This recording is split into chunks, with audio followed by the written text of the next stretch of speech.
Currencies are unstable, and this is the only place that people can turn to in desperate times, says our next guest, Robert Kiyosaki, world-renowned and beloved author, bestseller of Rich Dad, Poor Dad, and many other titles. Robert, it's so good to finally see you again. We spoke a couple months ago. Welcome back. Well, thank you very much. Thank you very much. Look at gold and silver, or precious metals, and Bitcoin. They're the hottest investments you can invest in today. And so I'll be at, at the New Orleans Investment Conference, because there's more to gold, silver, and Bitcoin than buying it. They're very sophisticated subjects, and everybody should have as much information, education, and also know who's credible and who's fake in this asset class: gold, silver, Bitcoin. So why do you think gold is going to replace fiat currency? Well, because gold is God's money. I wrote in my book, Fake teachers. I hated my school teachers. Fake teachers, fake money, and fake assets. The US dollar is a fake asset. And, but people say, well, you're an old guy. Why are you endorsing Bitcoin? Because if something has value like gold and silver, you'll hang on to it. But if you have dollars, US dollars, yuan, pesos, euros, you have to spend them quickly, because they're going down in value so fast. So when I speak to young guys like you or anybody, I said, why would you save something that's losing value faster than you can save it? I mean, it's just going down. So what happens is it forces the poor and middle class, to buy things. Whereas if you had something of value, you'd hang on to it. So gold, silver, Bitcoin fit into that value class. Well, let's talk about savings now, because this is one of the issues why millennials, I think, don't understand gold. They rather stash their savings away in whatever savings they have into, fiat currencies. But here's a statistic now, Robert. 60% of Americans don't have enough to cover a $1,000 emergency, and they don't have that much saved up. They don't have $1,000 saved up in their bank accounts. Why do you think savings rate is so low? Well, and it's gotten worse since then, because of this COVID phony baloney stuff. But anyway, because when it became fiat currency in August 1571, the dollar was supposed to be spent. You're not supposed to hang on to it, because intuitively or spiritually or psychically, we all know the dollar's worthless.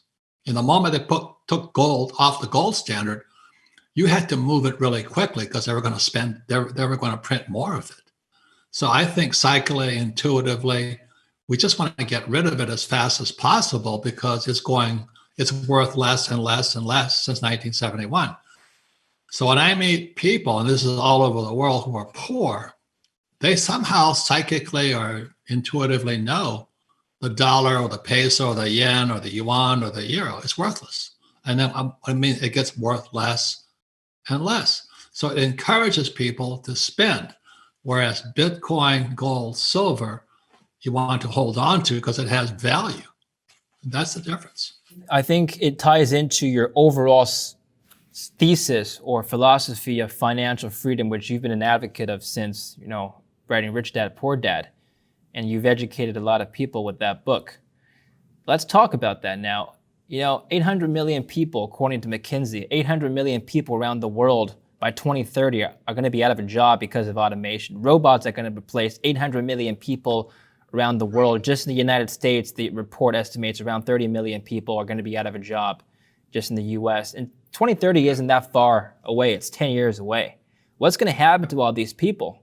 What can they learn from Rich Dad, Poor Dad? Well, I like pictures. I flunked out of high school twice because I can't read and write. I can read and write, but I had an acute case of boredom in school. So I just learned to doodle, because that was the only way I could hold my attention. Well, this is the story of Rich Dad, Poor Dad here. Okay, Poor Dad over here, PhD. He went to Stanford, Northwestern University, Chicago. This is Rich Dad here. He had a financial statement. So they're both pieces of paper. Which one's more valuable? So to my poor dad, his PhD was everything. The trouble with my poor dad, he was an honest man, and he used to be a Democrat. And he was in the democratic machine in Hawaii, the Communist Republic of Hawaii.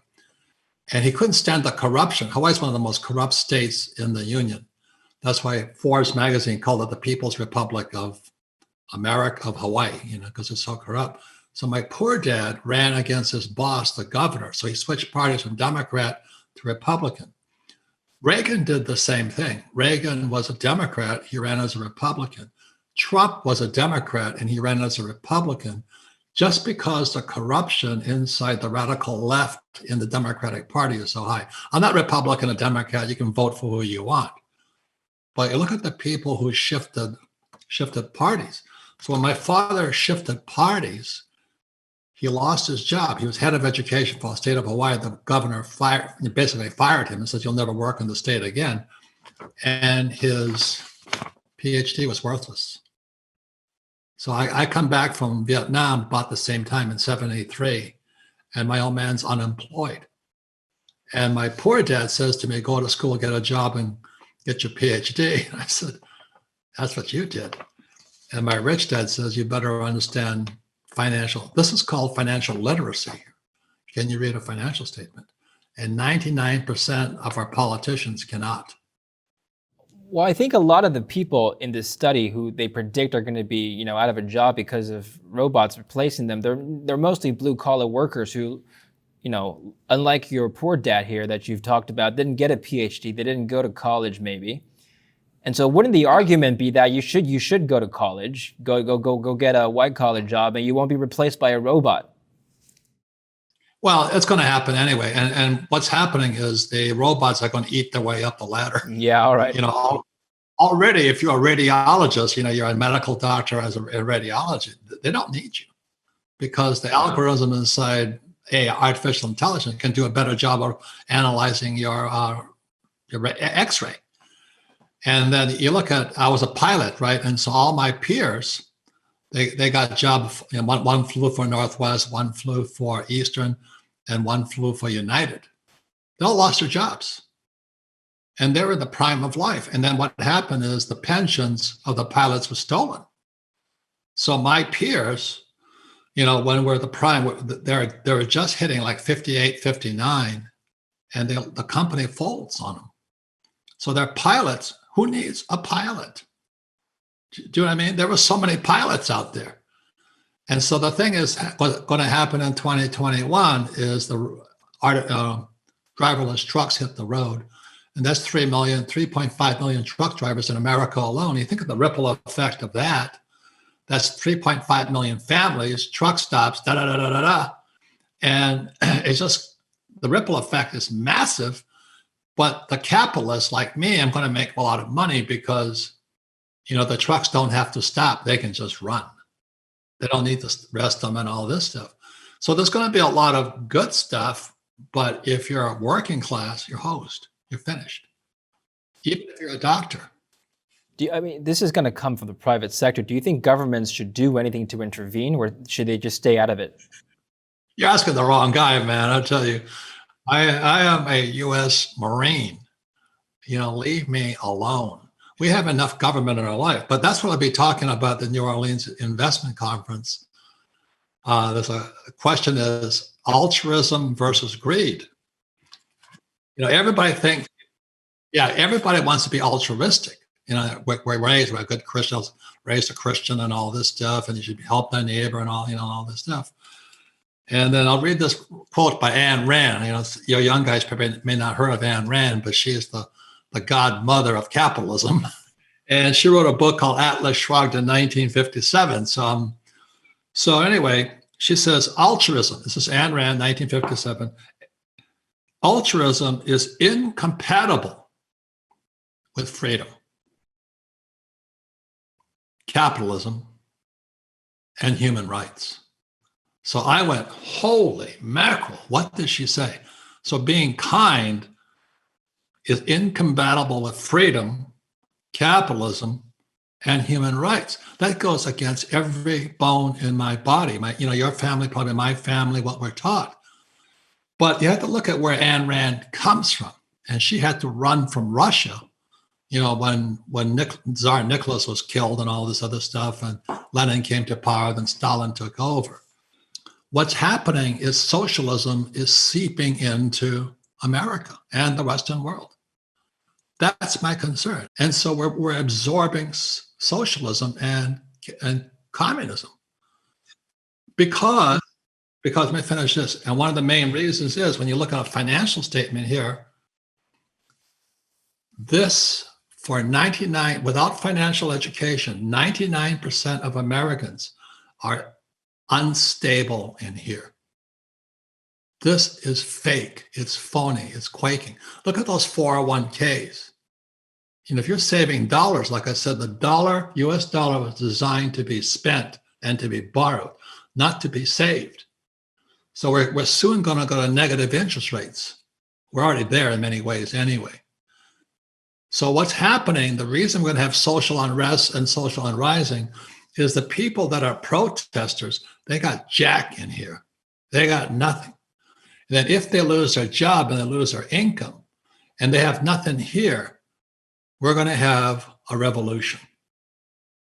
We're very close now. So that's why Ayn Rand said altruism is incompatible with our freedom, our capitalism, and human rights. So all of these guys we're here to save.